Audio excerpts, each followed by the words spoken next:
में लेते हैं तो उसका अनोखा सा स्पंदन, प्रत्येक जो ये पेड़ है ना आपसे बात कर सकती है। हमारे गुरुजी कहा करते थे कि ये फूल आपसे बात करते हैं, ये पेड़ बात करते हैं। आप एक बार सुनने के कान तो तैयार करके रखो, वो क्या कहना चाहते हैं आप उसको सुनने का प्रयास तो करो। ये वैदिक विद्या केंद्र के इस नीम पार्क में, आपको फोटो भी जब डाला था तो दिया होगा, नीम पार्क है, देखा था आपने फोटो? तो इस नीम पार्क में जहाँ नीम के पेड़ में अद्भुत शक्ति होती है, आज इस माँ नीम का भी प्रयोग अपने शरीर के ऊपर हम करेंगे, मिट्टी का भी प्रयोग करेंगे। अभी मिट्टी चिकित्सा आपने ली थी ना, मिट्टी स्नान किया, मट फेंक लिया, ठीक है। तो हम सब मिल करके आज हमारे सारे थेरेपिस्ट को यहाँ से थैंक्स कहेंगे। एक बार पूरे हाथ को दिल पे रखो और आंखें बंद करो, सीधे कमर सीधी करो, आंखें बंद करके सहज रूप से थेरेपिस्ट भी अपने हाथ दोनों सीने पे रखेंगे, आंखें बंद करके। यहाँ जितने परिसर पर है मुझे सुन रहे सब अपना हाथ अपने हृदय पे रखें, बड़े प्रेम के साथ मुस्कुराते हुए अपने चेहरे को देखें। सर्वप्रथम धन्यवाद उस परम पिता परमेश्वर का करें, उनके दिव्य आशीर्वाद से हमारा यह जीवन, हमारी ये काया, हमारा आत्म शरीर धीरे धीरे धन्यवाद करें अपने माता पिता का, जिन्होंने हमें जन्म दिया, इस भारत भूमि का, इस जन्मभूमि का हमने जन्म पाया, उस नदी का जहाँ से हमने जल पिया, उस वनस्पति का, उस अनाज का जिसे हमने रोज खाते हैं, उसके प्रति भी कृतज्ञ हो जाए, आभार करें, धन्यवाद करें,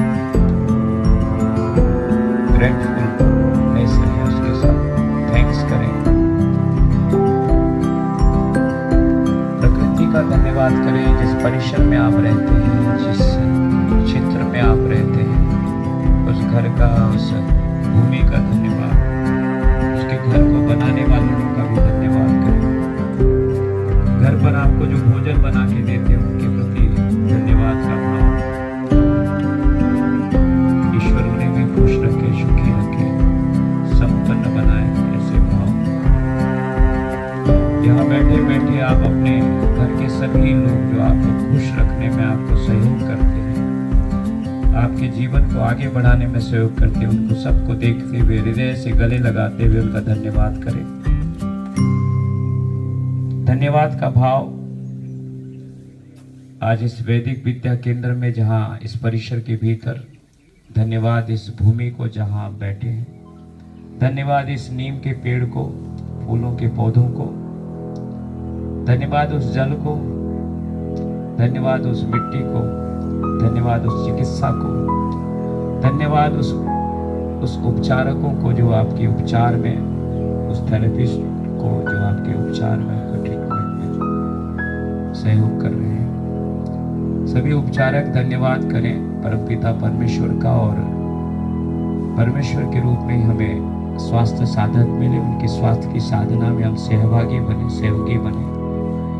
किसी को हमने अभ्यंग किया, किसी को स्नेहन, किसी को स्वेदन दिया, स्टीम दी, किसी को हॉट कोल्ड कंप्रेस दिया, किसी को मैग्नेटोथेरेपी दी, किसी को चुंबकीय चिकित्सा, किसी को एक्यूपंक्चर, किसी को एक्यूप्रेशर, किसी को कांस्य चिकित्सा, किसी को श्रृंगी दी, किसी को रीछ का, अलग अलग चिकित्सा पद्धतियों से।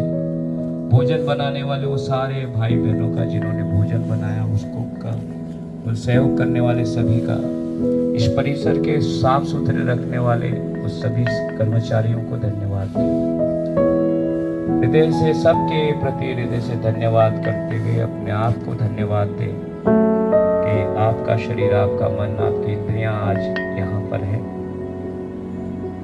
सबका धन्यवाद देते हुए पुनः उस परम पिता परमेश्वर को इन सब के लिए धन्यवाद दें, आभार करें और पवित्र ओम की ध्वनि सब एक साथ उच्चारण करेंगे।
जांच की जाती है, ईईजी करवाते हैं। क्या कराते हैं? ईईजी। जब कोई व्यक्ति फॉरगेटफुलनेस हो जाए, याददाश्त न रहे, सिर पे चोट लग जाए, उसकी मेमोरी लॉस हो जाए, कोई व्यक्ति पागल हो रहा हो, तो डॉक्टर, नींद नहीं आ रही हो तो डॉक्टर जांच कराता है ईईजी। क्या कराता है? ईईजी। एक होती है ईसीजी, इलेक्ट्रोकार्डियोग्राम कहते हैं, हार्ट के लिए करते हैं, वैसे ब्रेन के लिए वहाँ जांच नापा जाता है ये वेव्स को, तरंगों को। हम जब मौन की अवस्था में होते हैं, जब हम अपने मन की शांत अवस्था में होते हैं, तो हमारे अल्फा वेव्स बड़े होते हैं। कौन से बड़े होते हैं? और बाकी शेष वेव्स की रिदमता बैलेंस हो जाती है, तो मन एकदम शांत, सहज रहता है, सक्रिय रहता है, चेतन अवस्था में रहती है और किसी चीज़ को करने की इच्छा होती है। ठीक है, तो हमको हमेशा उस स्वरूप में रहना। ओम के उच्चारण मात्र से हमारी अल्फा वेव्स बैलेंस हो जाती है, इसलिए ओम का उच्चारण हर बार करते हैं, बार बार करते हैं। ये प्रभु का सबसे, जैसे मेरा नाम मनोज है, लेकिन मेरी माँ मुझे मोनू कहती थी, मेरी पत्नी भी मुझे मनोज कभी नहीं कहती, मोनू ही कहती। तो प्रेम का नाम क्या है? मोनू। ऐसे नाम सब जो जानते हैं, जो आधार कार्ड से मोदी जी को बताना हो आधार कार्ड में, तो मनोज पानीग्राही बताना पड़ेगा। ऐसे स्कूलों में ऐसे, वैसे ही प्रभु के तो अनेक नाम है, राम, कृष्ण, महावीर, सब अलग अलग नाम है, लेकिन सबसे प्यारा नाम, सबसे सुंदर नाम, सबसे निज नाम है ओम। ठीक है, इसी सभी मंत्रों के आगे में ओम लगा होता है, लगा था ना। तो आपने सबने, हम सब के प्रति धन्यवाद का भाव होना चाहिए। क्या होना चाहिए? हमेशा धन्यवाद नहीं करते तो ईश्वर अगली बार वो चीज़ आपको नहीं देता। अभी आपसे हमारे इस पीयूष जी कह रहे थे कि यहाँ पर रितिका जी, मैंने देखा मानव सेवा के लिए ये परिवार, ये वैदिक विद्या केंद्र सतत लगा हुआ है। तो उनकी भाव चेतना है कि लोगों को अधिक से अधिक इस परिसर का, इस क्षेत्र का लाभ मिले। तो वो